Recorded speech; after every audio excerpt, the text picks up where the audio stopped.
we interrupt this podcast with a message from our sponsor. I'm going to guess that you have spent at least 1 hour in the past week watching cats do adorable things on the internet, and who can blame you?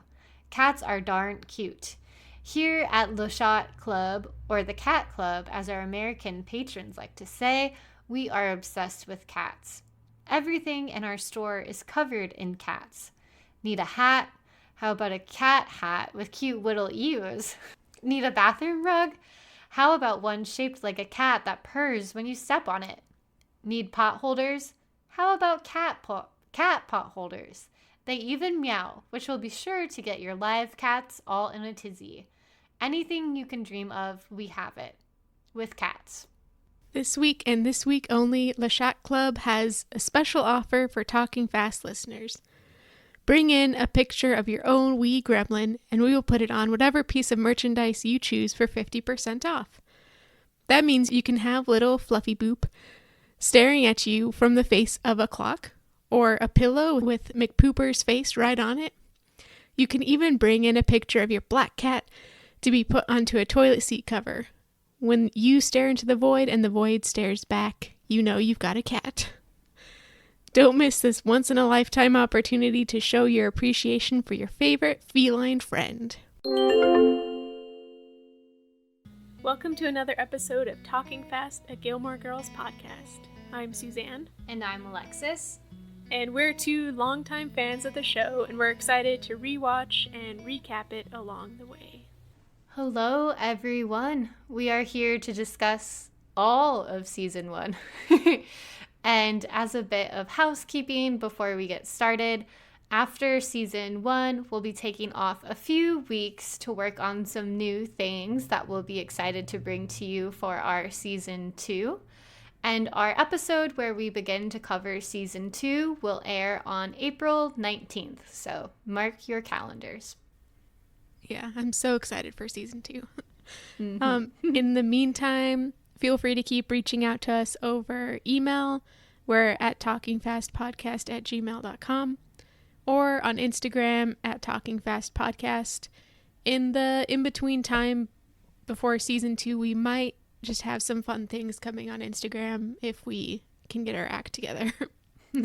And don't forget to write us a review on Apple Podcasts. I obsessively refresh them, so. I do too. And we love each one. Mm-hmm. With the exception of one, I guess. Yeah.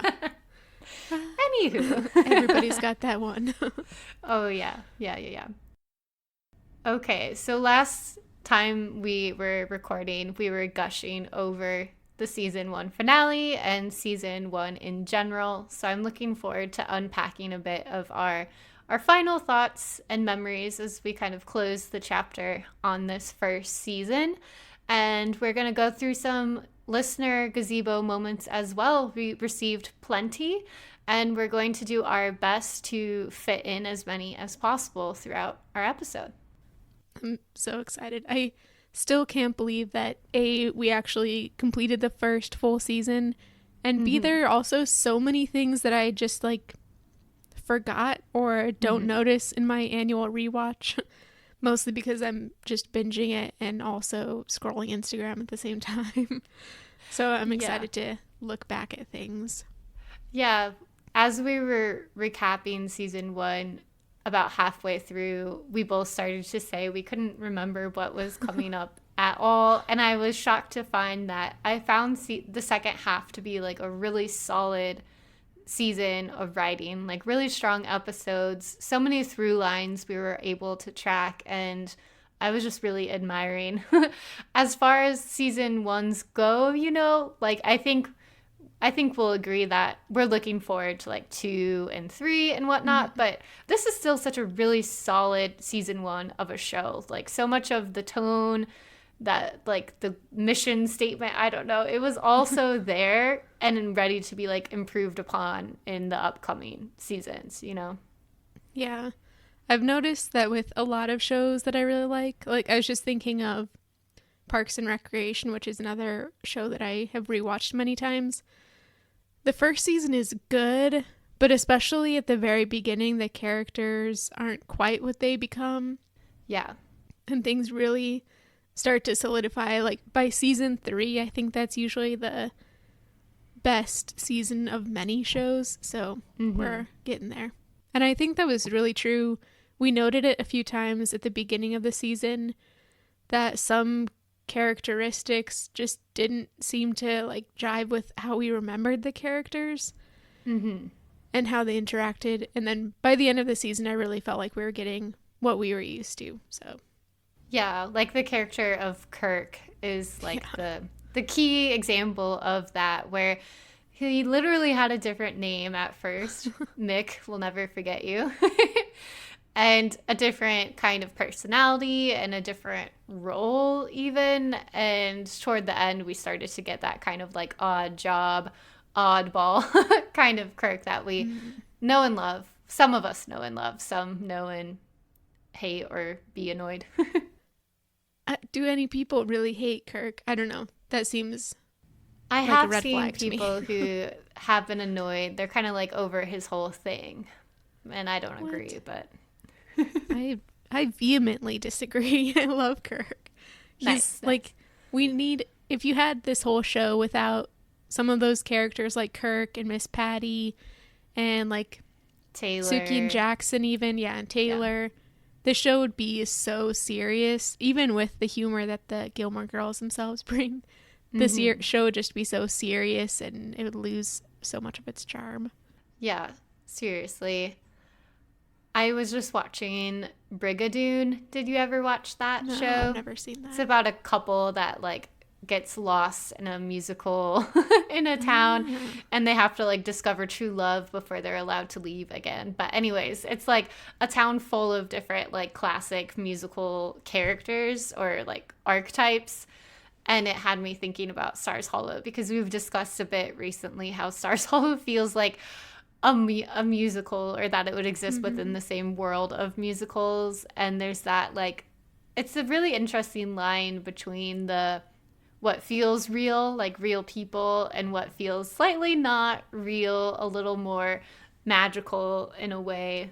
And I think characters like Kirk are central to that vibe of Stars Hollow. Like, it doesn't really make sense that one person would have all of these jobs inexplicably, never within the plot, like, written or explained, but they all agree that it is how it is, and they're all jobs that make sense, like, they're actual jobs. So it's like, his character toes that line, but is, like, the true, like, essence of Stars Hollow is there. Yeah. Oh, that's so cool. I need to watch that. Okay, speaking of characters, we've discussed Kirk. What are some other favorite characters of yours from season 1? We discussed this a bit at our mid-season episode. Have they remained similar or changed throughout the second half? I think they've remained the same, more or less. For me, I think Suki and Jackson are still two of my favorite characters. They're still my favorite couple, I think. And Taylor is still a favorite character. I think, honestly, I've liked Lorelai. Not that I ever don't like Lorelai, obviously, but I liked her more in the second half of the season than the first half of the season. And I think it was because she really started to become more like the Lorelai I remember from the other seasons. But I don't know that there's really been that much change. If anything, this season just like solidified my favorites. What about you? Did you have any changes? Well, first, I could add in a listener's gazebo moment because someone else agrees that about the whole fantastical character of Suki. And this listener's gazebo moment is about one of the very first scenes in the pilot that we see of the show in general and of Suki's character. And so this listener writes that their gazebo moment is Suki cooking in the kitchen, and it includes several orchestrated movements of her being clumsy and her assistants protecting her. It starts with her trying to cut a pepper. Yeah. And someone pulls her bloody bandaged hand away before she hacks herself. Wow. Another tosses a rag on a hot sauce pan handle just before she grabs it. It ends with Lorelai coming into the kitchen and Sookie bonks Mike in the face with a frying pan. Most of this is done in one continuous take with a handheld camera as it moves from one side of Sookie to behind the shelves and ends up 180 degrees in the opposite direction. This listener was impressed by the choreography, coordination, and camera work done for the pilot. And I agree completely. I love how orchestrated the clumsiness is, and I think that would actually be something really difficult to portray. So I applaud the directing and the camera work and Melissa McCarthy herself. And I think it's a nice bookend because we were just talking about also how the season finale had really well done camera work as well. And so it's nice to see these like starting and finishing touches that the Palladinos are able to put on their episodes. Yeah. I would be interested to hear how much of that, like how rigorous the choreography was for that. Because I think it's true. Like, how can you convincingly portray clumsiness? That's such a hard thing because it's so like in the moment. And I think that like physical comedy, usually I'm not a huge fan of physical comedy, but in some cases, like in this case, it's just done so well. And it's funny, but it also is character building. Totally. My favorite, in terms of my own favorite characters, they have remained very much the same.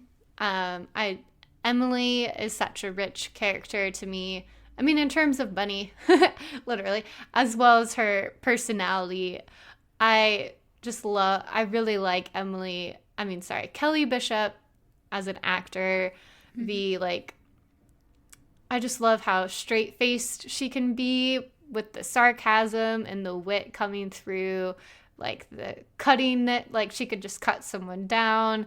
And she intimidates me as a viewer, and I really like when we see her, the like softer moments within her that gives you a clue to like the kind of deep pain she's holding within her. And I just love the Edith Wharton of it all that she brings in, of all of these like society rules that just fascinate me. I don't know why, but they do. Yeah, they're so complex. Which reminds me, you still need to watch The Gilded Age if you haven't. Listeners as well. It's a great show about that. But there's also, I think, a listener gazebo moment that I could add to your adoration of Emily. And this listener wrote in about the episode Forgiveness and Stuff. And they said their gazebo moment is not the one that most would pick in this episode, which I think we at the same also had trouble picking favorite moments in this episode because it was so sad. There were so many emotional moments. But they say it's when Emily stepped out of Richard's hospital room with his Brooks Brothers bow tie and sat down with Luke. She talked about how she didn't want him to loosen it because she wanted him to look nice, so he didn't. She said the paramedics took it off on the way to the hospital. And the listener says, why did I pick this important scene? My father wore bow ties and tied it just like Richard, and my father also had a heart attack when he had his bow tie on. He was in his office. As my father told it, yes, he did survive, as the listener says. The paramedics took the trouble of taking it off because they thought it was a clip-on tie.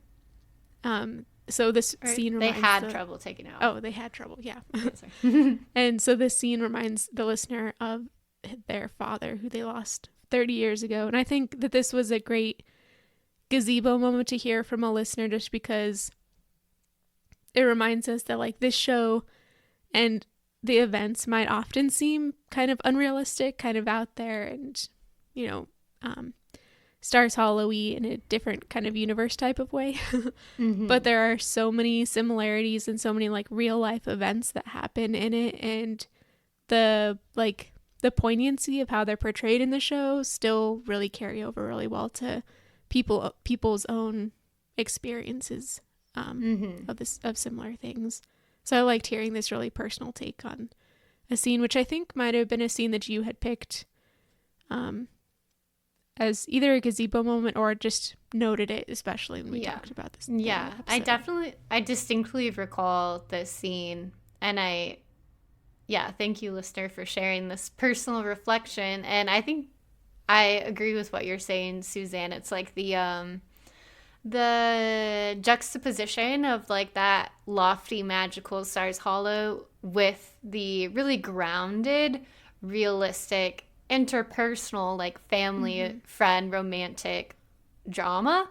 And not even always drama, but simply just portrayal of those relationships that I think makes the show so appealing to a wide variety of listeners and, well, viewers, even though it's not always like all-encompassing in its representation of individuals, as we've discussed many times, but still the poignant representation of emotional ties like that, I think, is what still makes it wide-ranging despite its shortcomings. In one way, maybe. Yeah, it's why 21 years later, people are still rewatching this show, watching it for the first time, making podcasts about it, posting on Reddit, Facebook groups, etc. So many things. I don't want to spend too much time in the negatives, but were there any least favorite characters you had as well before, while we're talking about characters? I just, you know who I'm going to say here. I should have framed it as a statement. Please share your least favorite character. Tristan is terrible. And I think when I probably first watched the series, and like probably until the last 5 years or so, I didn't really put much weight on his character or his actions. I just thought it was there and annoying. But I've started to really notice like just how damaging romanticizing him is and can be for people in their actual lives. And yes, he's very cute and like a teen heartthrob and everything, but the way he treats Rory is just absolutely terrible. Yeah, there's nothing forgivable about him. I completely agree. I remember that we were really troubled in the first few episodes by the very like romanticizing of what we identified as very like unhealthy patterns of dating, essentially. Like, I still think back to random guy in Luke's very, very first episode of the show that plays constantly when I'm trying to pick out the episode on Netflix. It just auto plays that guy being like, I hate that guy. Then there's that dad who hits on Lorelai. And then we've got like other, we've got with Dean, who's sometimes okay, sometimes not. And then Tristan is like the really far end of like the worst side of the spectrum of just guys who do not take no for an answer, who do not respect personal boundaries, who think that like almost stalking or aggressive pursuit is sexy and hot. And it's like, I think it's troubling. And is not like an enjoyable part of the show to watch. It is definitely something that feels dated. I'm not going to pretend that our like gender dynamics have progressed like perfectly since then, but I do see different narratives of romance much more often on TV and movies now. Yeah, I also think it's just so disappointing how much of an impact he had on the budding friendship of Paris and Rory. Seriously. Which is like, it's going to be such a great thing. And we saw so many hints of it in this season, especially the second half of the season. And then it was all brought down just by Tristan. It was so, so disappointing. I think we actually have a listener gazebo moment to go along with this as well, just to add some more voices. So fun. So this listener wrote in about the Concert Interruptus episode, and they said, I really liked the moment when Rory stands up to Madeline and Louise when they want to take off. It reminds me of a lot of times in high school and college when I just didn't want to do the same stuff as friends for whatever reasons. And sometimes the hardest thing is staying true to yourself, especially when you're trying to make new friends. And yeah, I really like this gazebo moment. I think that it really matches with the kind of dynamic that we see at the beginning of the Rory Paris friendship, and with the kind of difficulties of navigating new friendships. Yeah, and just also the difficulties of navigating adolescence, of like being a teenager. And we've commented on also Rory's growing confidence and her ability to stand up for herself. And I think that was one of the shining moments where it was like, you go, girl. I think easily Rory could be like, because she is a bit quieter, a bit more bookish, a little more introverted, it can be easy when you are those things to get like pushed over or pushed around a bit, and it's hard to stand up for yourself, especially with like charismatic and pushy kind of people like Madeline Louise. So I agree, this was a upstanding moment for Rory. This also, not to talk more about Harry Potter, especially with J.K. Rowling again being a dick, as we've come to expect from her, but it reminds me of a scene at the first Harry Potter book when Neville is lauded for standing up to his friends. And 10 points for Neville. Gonna make me cry. Neville. I love that moment in that movie, despite everything else. Yeah, I agree. I can't wait to see so obviously I know what happens, but I can't wait to like rewatch and talk about the next things that happen with Paris and Rory, because it's gonna be great. That's all I can say. I completely agree. Okay, moving forward to some of the other highlights of season 1. We've discussed some favorite characters. Now I'm curious if you have a favorite episode or any memorable episodes. I won't limit you to just one. I definitely do have a favorite episode, and it's the Love and War and Snow episode. I think I mentioned it when we were talking about that episode many moons ago. Yes, yeah. But it lives in my memory, and just like the snow obsession, I love. Sadly, this winter, snow was not a friend of mine, as sometimes it isn't for Lorelai, but I still love winter. And I feel like most shows, this show included, love autumn, and autumn is great, spring is great, summer is a little bit too hot, but winter needs a little bit more love, and I love winter. It's my favorite season, and I just love that Lorelai also loves it. But that episode also had so many good, just like, moments in it. The Max Medina showing up moment, the Rory bonding with her grandparents stuff. It's just a great episode. Yeah, the reenactors in the town square with Luke being crabby but loving to them. That is such a good episode and such a good portrayal of winter as well. I don't know if there's any other show that has as much interest in seasons actually as Gilmore Girls. I haven't really thought too much about that before, but like seasons are actually quite important to the show in terms of its aesthetics, and they even then use it as a narrative device for the revival, naming each episode after a season. It's like very unique, I feel. Or sorry, I shouldn't say very unique. Just it's unique, I feel. Yeah, it definitely is. It kind of gives more of a it gives the seasons and Stars Hollow characters within the show. Like they actually impact what happens within the show directly rather than just being kind of settings, which is very cool and adds to that kind of other universe type of feeling for Stars Hollow. There are also 2 more gazebo moments from listeners I'd want to bring up in this discussion. Oh yeah, I'll read one.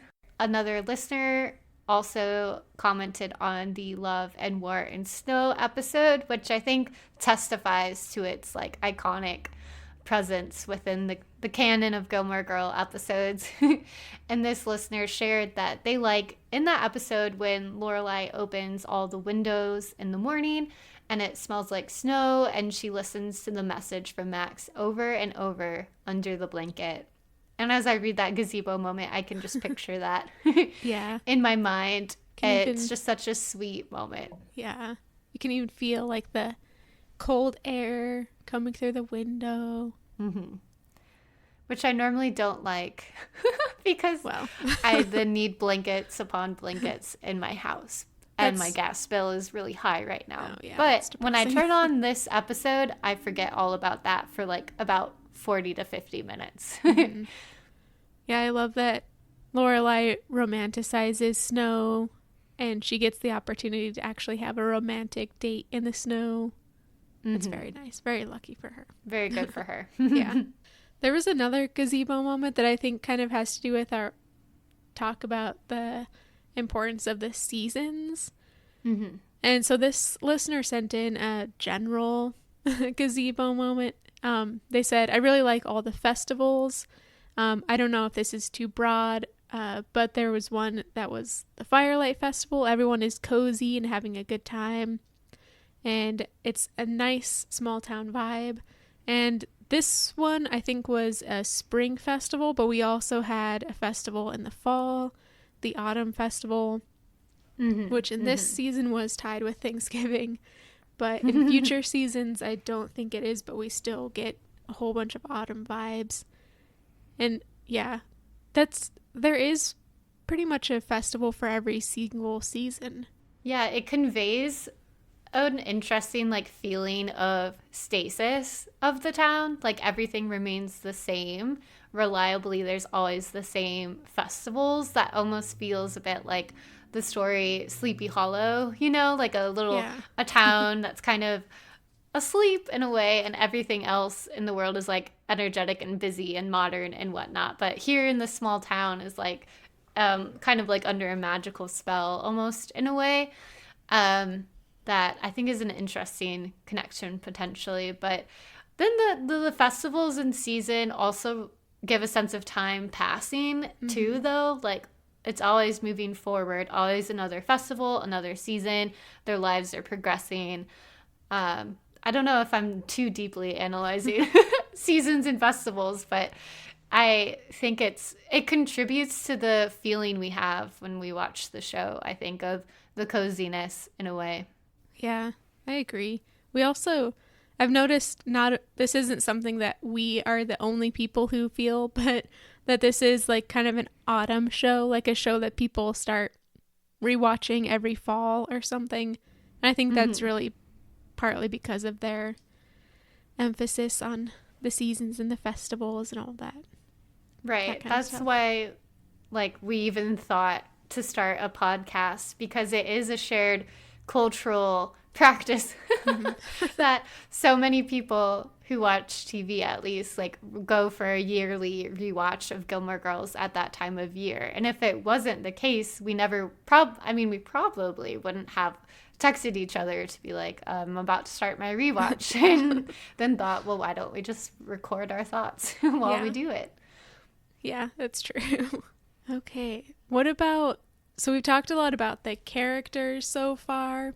What about some of the storylines or like the themes that we've like noted throughout and that you think have been really significant in this first season? I would say there are a couple. One I would highlight because she just left is Rachel, and pairing that also with Christopher.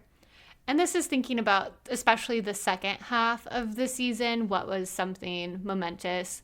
I think the like arrival of the exes was exciting, but it also, more importantly, was important to the storylines that were going on.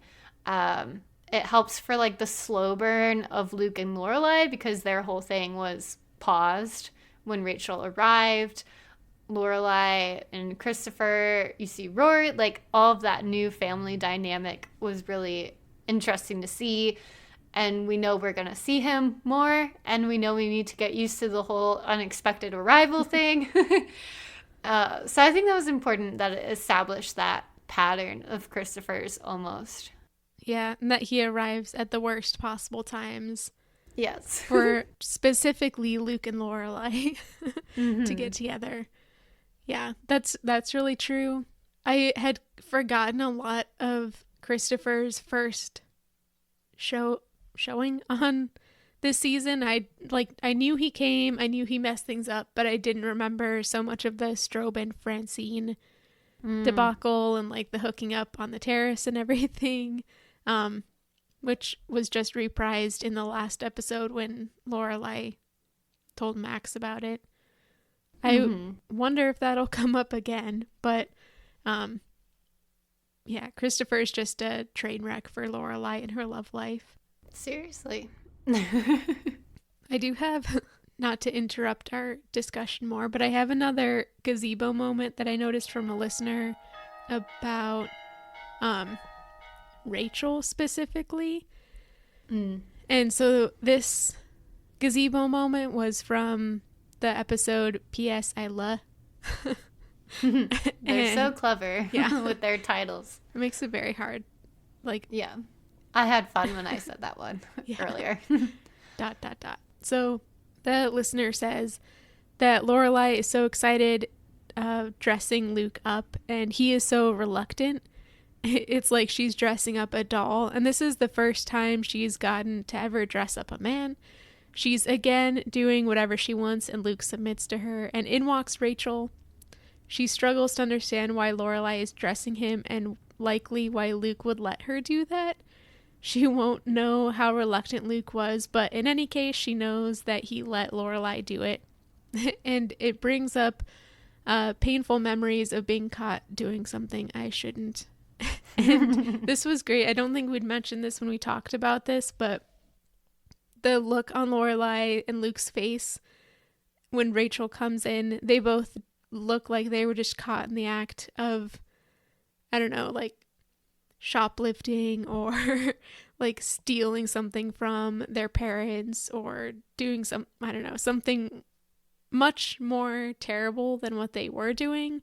Mostly because they knew how Rachel would see it. Which is a bit ironic because they've been doing this openly in the diner. Like, there's just patrons there. So it's not even that they're doing this, like, dress-up act in front of other people, but that it's specifically Rachel. Definitely a sign that it wasn't okay then. Yeah. It makes me think, though, like, it was in the diner. If they had been doing this up in Luke's apartment, that would have been way worse, I think. Totally. Because it would have had so many more implications, like with his bed right there and like the private space. So it could have been worse. It could have been worse. I'm sure that would comfort Rachel. Yeah, of course. But I have my alternate theory that Rachel will be okay with she'll like eventually find her way to Christopher. Yeah. And they'll bond over being the exes that always get in the way, but they'll be each other's like first choices. So yeah, that would be cool. Then there would be a quadruple. I don't know. Ooh. Sounds messy. Are there any other significant storylines that you would highlight? I had one and it just like flittered out of my head. But I think something that we haven't talked too much about yet, but that's super significant, obviously, to the entire show, is the like dredging up of childhood memories between Emily and Lorelai. And obviously, we've had no resolution whatsoever in season 1 with this. And it seems like the same things are brought up each and every time, and there's no movement forward. We've kind of analyzed this pretty closely, I'd say, talking about how neither of them are seeing the other person's point of view. Lorelai thinks her mom is just judging her and just disappointed with her, when really Emily's having like a deep loneliness kind of about it, a like sense of abandonment and not being needed. And we've kind of seen Rory step in to fill or to need Emily and make Emily feel like she has somebody to nurture. And I'm interested to see how things repeat themselves, whether history just continues to repeat itself, and whether there's ever actually any step forwards between Lorelai and Emily, because it did not seem to happen in all of season 1. Right. When I was thinking about storylines, I did think about the building of the drama between the family members, particularly Lorelai and Emily. At times, Richard has been involved as well. But when you, as you say, like there hasn't been resolution and there almost hasn't been progression either. Like it's the same fight, same details, same kind of shared familial hurt from like their when Lorelai was 16, essentially, which is really unique because I think so many other shows operate on the logic of like your show has to constantly be going forward to something new happens, something, etc. And this is like, this family is messed up and they're going to keep talking about it in the same exact way and in the same kind of communication styles that are not working. Yeah. Yet something about it just is like not delightful, I wouldn't say, but engaging perhaps is the word to describe it. Like every single time they fight about it, it's almost like it's fresh or opening up the same wounds, really, but I'm always like listening and crying along. Yeah, it's interesting like what triggers it each time, because that might be the thing that changes. Like what is actually triggering both of them at any given time.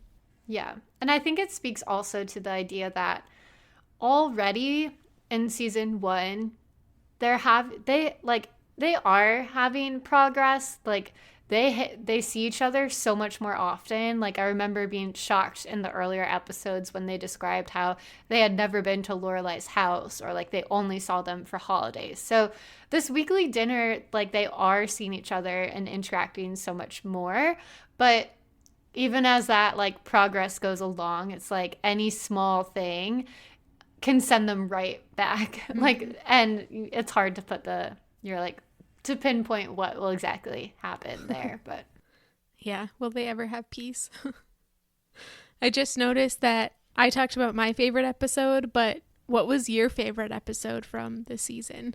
Yeah, it is related to what we've been discussing, because one of my favorite episodes was Emily in Wonderland, which was episode 19, where I did think it was fascinating to see Emily, an outsider in Stars Hollow, being immersed in Lorelai and Rory's life, but also leading up to that really emotional scene where she sees where Lorelai and Rory lived while they were at the Independence Inn.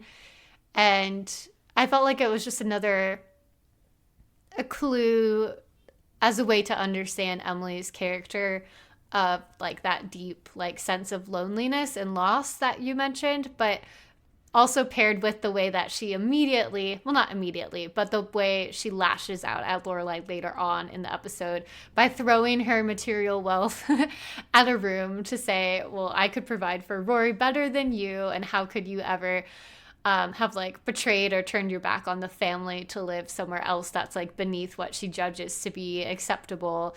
So it's like that episode packaged so much of like what can be so frustrating, but so like almost appealing in her character, because it is that level of like emotional depth, of like psychological complexity that I just love to see in a character in a show. Yeah. She's simultaneously wrong and right most of the time. Like she has good motivation, or like emotional motivations half of the time. Well, no, all of the time, but they're intermixed with bad motivations, and like just the follow through of so much of it is just questionable. Which makes it so interesting and kind of realistic in a way. nobody ever actually addresses things the way they need to be addressed every single time. Yeah. Yeah.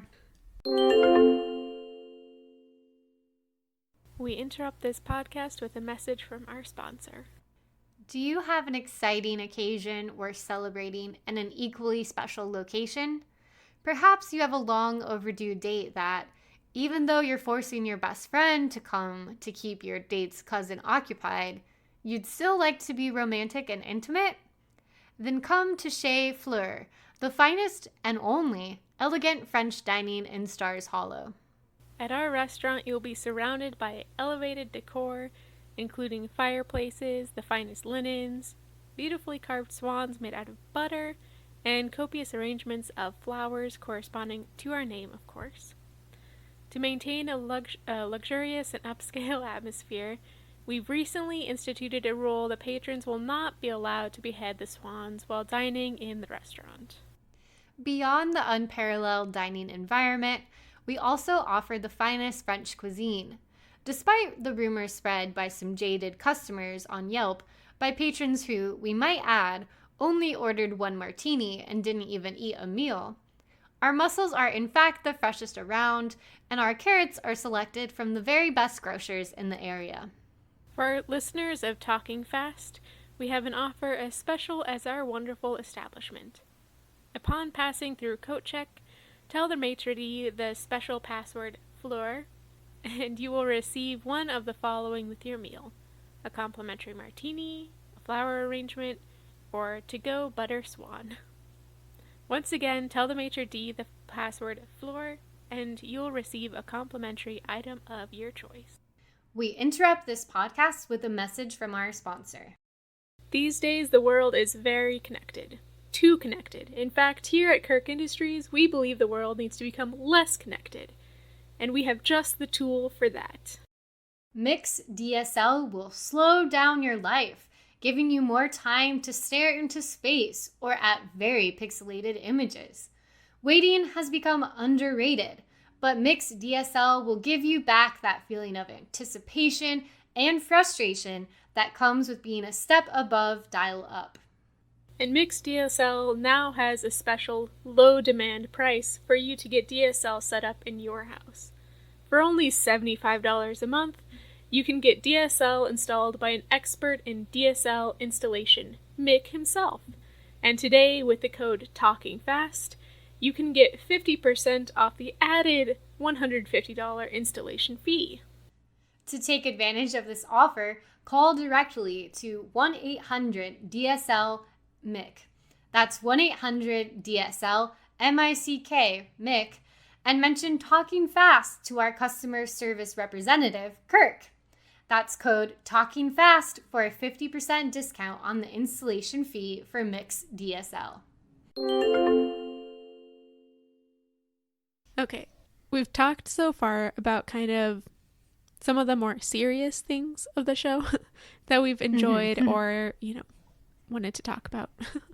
But we've also spent quite a bit of time throughout the season talking about some of the more kind of just fun and not necessarily very deep things, including like the pop culture references and fashion and stuff like that we've really enjoyed and liked to note throughout the season. So what were some of your favorite either pop culture references or references or fashion choices or things that made you think of something else that showed up in the show that were fun, more or less? Yes. I would say a couple things. First, I was pleasantly surprised by all of the references to American writers, as that's, aligned with what I study. And that's, you don't always get references to like 19th century American writers and other shows. So that was appealing to me. Secondly, I just admired the function of pop culture references in the show. There have been so many, I honestly can barely tell you like what examples, but I think of the times of Rory and Lorelai talking and Lane and Rory talking, and how so often pop culture is like the language that these people are speaking. It's their shared language, and it is like the way they connect and communicate on a level that other people like myself can barely understand. Like Lane and Rory talking about music. I don't know the music that they reference. I don't have the time to look it up, but I can just admire how in sync they are and think to the examples of my friends and I when we've had almost like insider language practically, because it's so like niche to us in our friendship, that I just really admire that. And I will say that I like it when it's done well. So far, I think it has been, but I do think they maybe use it as a bit of like a prop at times. Like rather than, having dialogue, it's like, let's just throw in some pop culture references, or like the revival handled pop culture in a kind of weird way, like trying to be relevant, I think. I'm not really sure.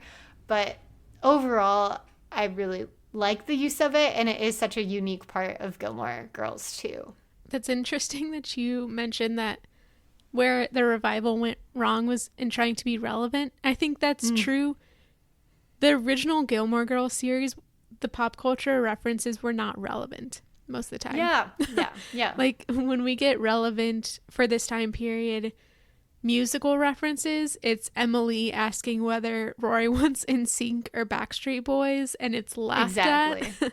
Like that's not the point of the pop culture stuff. It's not for us to understand, although it is fun to dig into them and like notice when you understand one of them. It's more to like portray the relationships of the characters. I think that's like a risky thing for them to have done, to make the language of the characters speak to each other so potentially vague to the audience that we could completely miss an entire conversation. But the way that they get around it is by already having well-established relationships, and we always know what's being said even if you don't understand the language, which is a skill, a unique thing. I don't think I've seen that in any other show. It's cool. I agree. I've also thoroughly enjoyed talking about the fashion. I've noticed this weird thing about myself. I'm not a fashionable person by any means, but when watching shows, I love pointing out fashion choices that I like. It's a weird thing.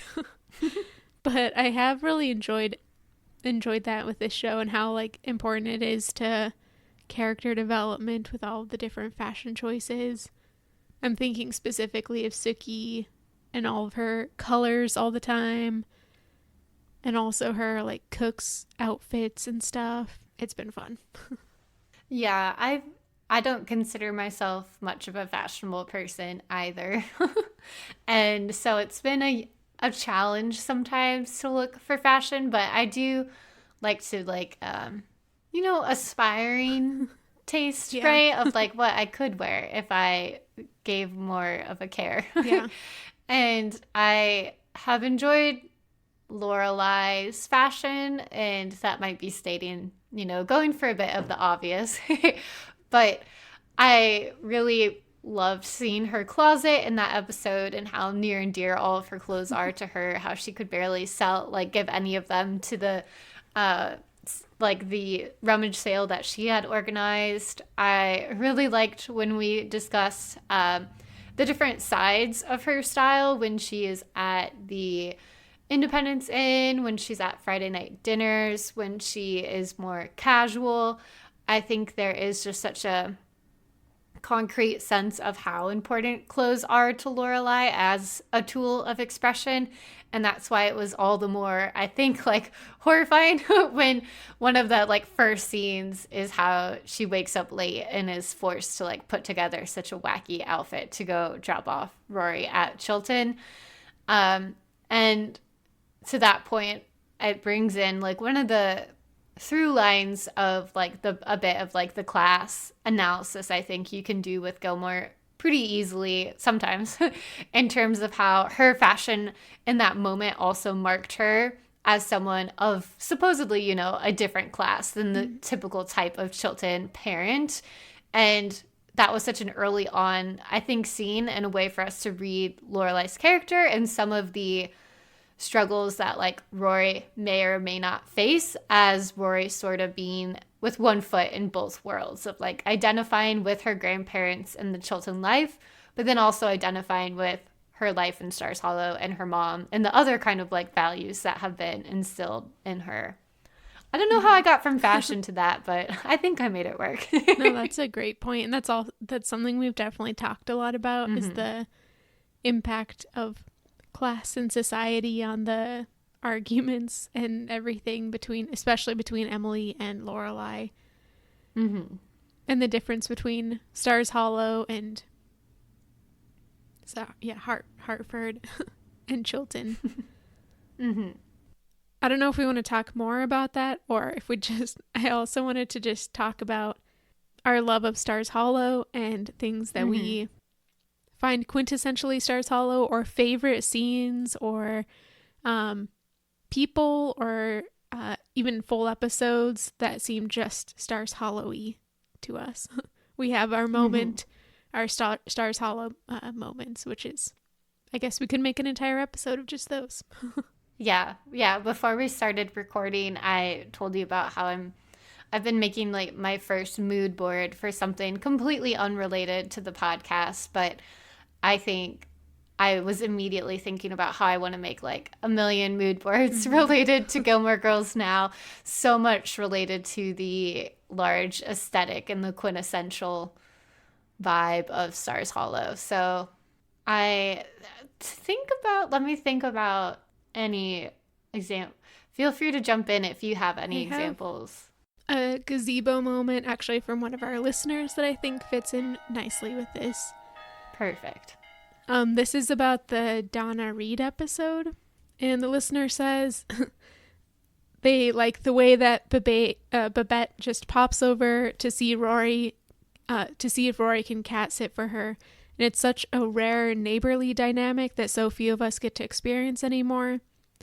To me, it shows how intertwined and familiar everyone is in their town. Another moment that shows this is when Sookie lists the people that Lorelai could have called instead of Luke to help her find Stella. They also note this another quirky, quintessential Stars Hollow thing, which is Mrs. Patty raises chickens. I have so many questions about that. Like, where? But we also don't really know where she lives. We just see her studio. So, yeah, I liked this gazebo moment. I think it really gets at, like, the crux of why Stars Hollow is how it is. It's because it's a neighborhood and, like, in the truest sense of the word, which is something, we really don't experience much anymore. I don't know if it's just because I've lived in apartments for so long, but, like, so often I recognize neighbors. Maybe I've talked to them once or twice, but we wouldn't have this kind of dynamic. So that's definitely something that I think is in the definition of Stars Hollow for me. Totally. I think there are certain recurring places that embody this feeling too. Like how important place, I suppose, is to Gilmore Girls. And there are a few different, like the kitchen at the Independence Inn and Luke's Diner and like the gazebo, although they don't go there quite as often as I remember.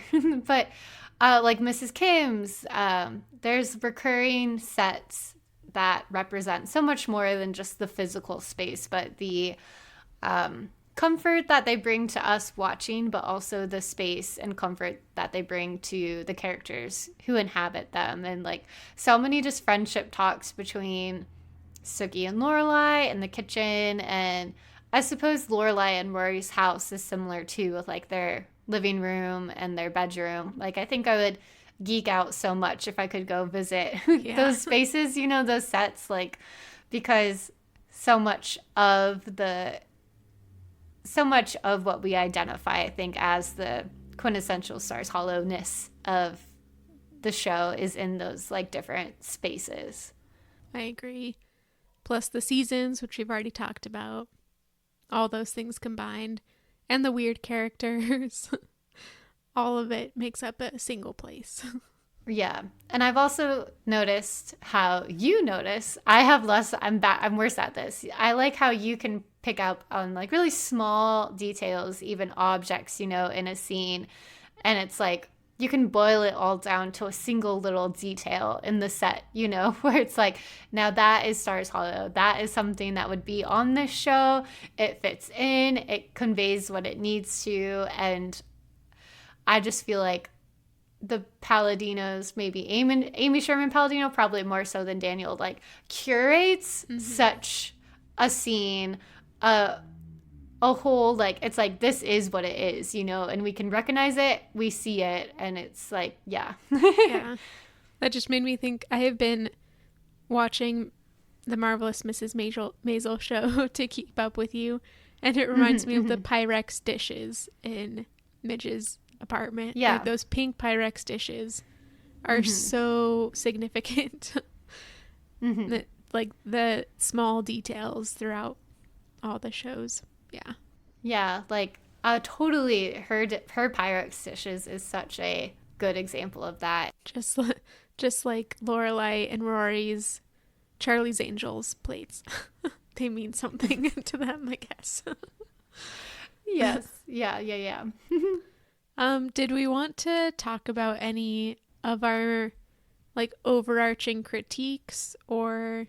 I think we could just maybe simply touch on some critiques that were recurring and that we plan to keep an eye out for in season 2 as well.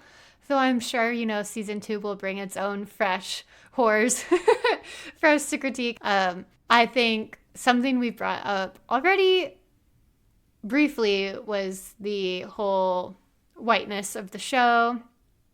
I mentioned slightly earlier about how it's, in terms of representation, Gilmore Girls is not, getting an A+.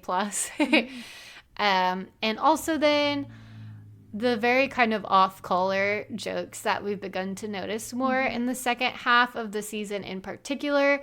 There's been a bit of homophobia, like fat phobia, a disregard for like the seriousness of mental illness, different things like that I think we'll sadly continue to see in the next season. I hope not, but I mean, let's be real. Yeah. And also just the possessiveness of men over women. I have a feeling from my psychicness that we might see this come up a bit more in season 2. And I think we'll have a lot to talk about there. That kind of began with Tristan and a bit with Dean, so we'll see what happens. But not to bog down our fun review too much. And it's kind of a penultimate fun thing for us to end with. We've talked a little bit about some alternate universe theories. One of your most famous ones has been the throuple between Luke, Lorelai, and Rachel. But is there any other alternate universe theory you have, like whether if a storyline had gone just a slightly different way, or if a character had done something different, or anything like that you would want to propose to the Netflix spinoff people? Yes, I do have a couple ideas. I'll try not to go off for too long, no. But I'll share one to start. I was thinking, as I've been watching Marvelous Mrs. Maisel, and you might be aware of this fact, I feel like it's not a secret, but Alex Borstein, who plays Susie, is a main character in that. She was originally cast as Sookie and played Sookie in the pilot episode. And she is even married, well, she was married to Jackson Douglas for many years. They're divorced now. But she had a contract issue with another network, so she wasn't able to play Sookie in the rest of the show. And so my theory is not really much of a theory, but just imagining what it would have been like. I mean, it's so hard to imagine anyone but Melissa McCarthy playing Sookie, and I feel like it would have been a different character, like much closer to Susie and Maisel, like a bit, maybe like a really brusque chef, or like who would kind of be an interesting interesting friend to Lorelai, because they would have such different personalities, almost like, you know, Midge and Susie in a way. So then I was imagining, if it's more of a Susie like Sookie, what would that be? How would it affect the rest of the storylines? It'd be interesting if she did continue to like marry Jackson because they were married in real life, or if, I think it would be even cooler if it would be more of like an asexual kind of take on Sookie, because that's how I often read Susie in Marvelous Mrs. Maisel. So that would totally change, because Gilmore can be so much about the romance sometimes. To have one of the major characters have been asexual would have been interesting. Or last component of this theory is that since Luke was initially cast as a woman too, and then they changed that, it could have been cool if Sookie and Luke, as both women, could have been like a lesbian couple, the two chefs of the show, and they could have butt heads because they're such different styles, as we see Luke and Sookie do. I think that would have been totally cool, like two lesbian chefs. One is more of the diner home style variety, the other's like the fine chef type, and like their lives together. So that's my first theory. This would have been such a different show. I had no idea that that they were cast that way originally. That changes so much in my mind. I know. I have another character who, this doesn't change the actual trajectory of the show, but who I've also often thought of as asexual.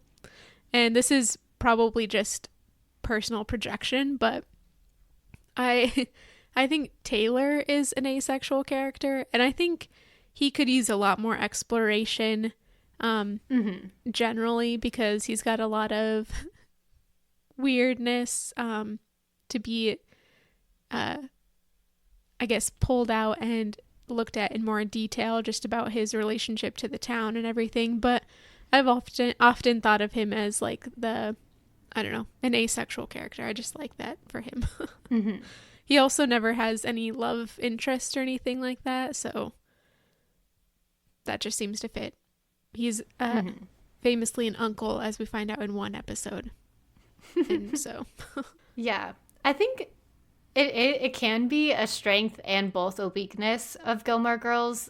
Like, there can be such an emphasis on romance, but then there's also a lot about alternative relationships that are not romantic or sexual. And I've thought mostly about like friendship in those lines, or alternate like forms of parenting, like how so many people in the town kind of parent Rory.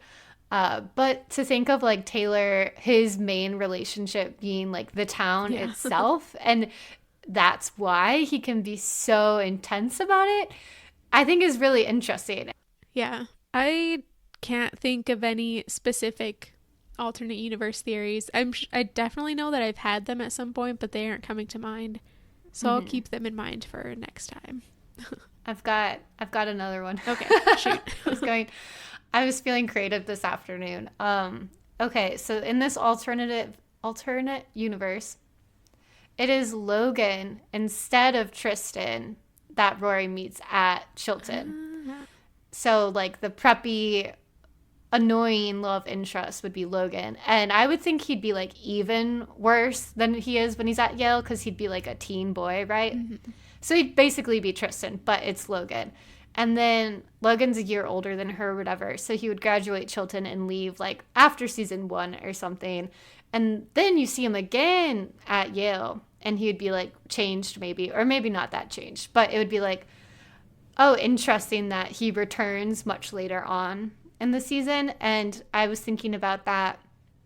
I mean, one, because Tristan and him are so similar in terms of appearance and character and life. But two, I also know that Matt Zuckery auditioned for Gilmore Girls before he got the role of Logan. So I think it could be interesting to theoretically think if he had auditioned for Tristan's role and then it was Logan, and what would that change? Probably not anything, but I just think it's, interesting. Yeah, it would have made their future romance like way more complicated because we would have had to come to terms with the fact that he treated her so badly at this one point. Yeah. And if Dean was jealous of Logan at Chilton, and then when he shows up again at Yale at the time that Dean and Rory are again, like, involved, it could, like, recur also. Yeah. Yeah. Could be cool. Just saying. The bane of Dean's existence. Yeah. Yeah. We've barely talked about Dean at all in this episode, which I think is fine. We'll have plenty of times to talk about him in the coming season.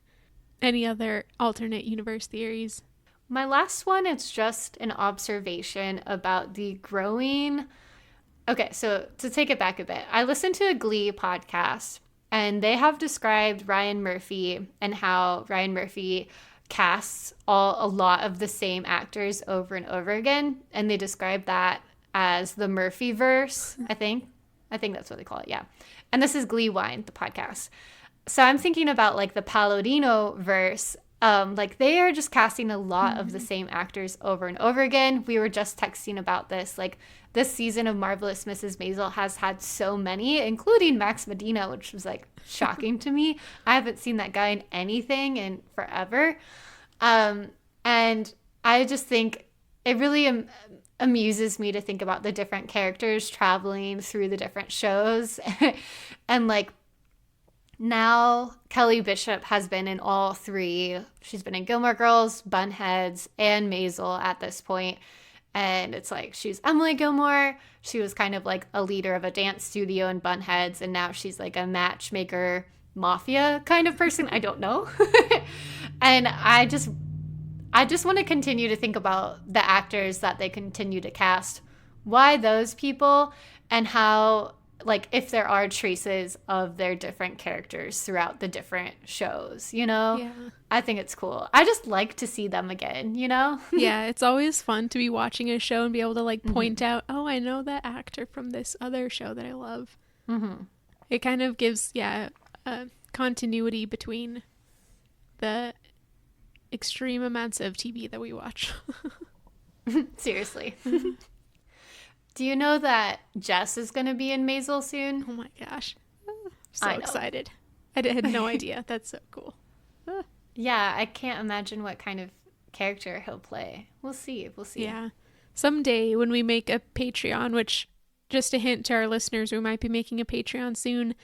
We'll have more information about that. But we should have an episode talking about Marvelous Mrs. Maisel, because I just thought of some things that I want to talk about. I know. Yeah, if you want to see, we'll have lots of, I think, ideas, because we have interlapping interests in terms of, like, The Bachelor, other Palladino shows, teen drama shows, a lot of things that we think overlap interestingly with Gilmore Girls as well. Mm-hmm. So we have layers. You know, we're complicated. And I think a Patreon can be space for that. Yeah. Someday. Yeah, we'll work on it. So I think that we've done a pretty good job of talking through all of season 1. One last thing we wanted to do before ending this episode is subject all of our listeners to an extended talking fast where we attempt to talk about all of season 1. We're giving ourselves 1 full minute. Because we have 21 episodes to cover, and we are allowing ourselves brief notes. I have jotted some things down. Me too. We'll see how this goes. It will likely be a train wreck. Our 30-second one-episode ones are never great, so we'll see how this goes. But Alexis, I think you are up first. Are you prepared? Yeah. Okay, let me get a timer. All right, and go. Okay, here's the basics of season 1. We've got a mother-daughter duo, Rory and Lorelai Gilmore. They've also got parents or grandparents, Richard and Emily. The season starts with an interesting conflict about Lorelai asking for a loan for Rory to go to Chilton. This sets in place Friday night dinners as a family obligation in return for that loan. Many events happen for Rory, including having good times with Lane, getting her first boyfriend, Dean, going through a breakup, surviving sexual harassment from Tristan, getting back together with her boyfriend Dean. Lorelai also does stuff. She runs an inn. She has good times with Michelle and Sookie. She flirts with Luke, owner of Luke's. She orders and drinks a lot of coffee. She dates Rory's teacher, then she doesn't, and then she does again. She deals with her ex Christopher showing up, and much more. Both Lorelai and Rory experience a lot of family drama along the way. In town, other people do stuff. Sookie dates Jackson. Lane has crushes. Mrs. Patty and Babette are cool by existing. And there's a lot of town festivals and meetings. And that is season 1. Oh, that was perfect. Oh my God. Mine's not I can't believe that. Wow. Maybe. I think 1 minute would be too much for every single episode, but I feel like you really nailed it there. Thank you. Thank you. Okay, mine will not be as good, just to lower expectations. It'll just be different. Yeah. Okay. Okay. Are you ready? Yes. Go. So Rory's accepted into Chilton. Lorelai needs to find money for that, so she goes to her parents and they set up an agreement where they pay for Chilton and Rory and Lorelai go to her parents every week. And this raises some tensions from the past life of Lorelai when she left the Gilmore household, when she had Rory. Rory, at the same time, is meeting Dean. And soon after, Lorelai also meets Mr. Medina. Rory and Dean start to date. They go to a dance and they define their relationship. And Lorelai and Mr. Medina fight over Swan's Way and end up breaking up in front of all of Rory's classmates.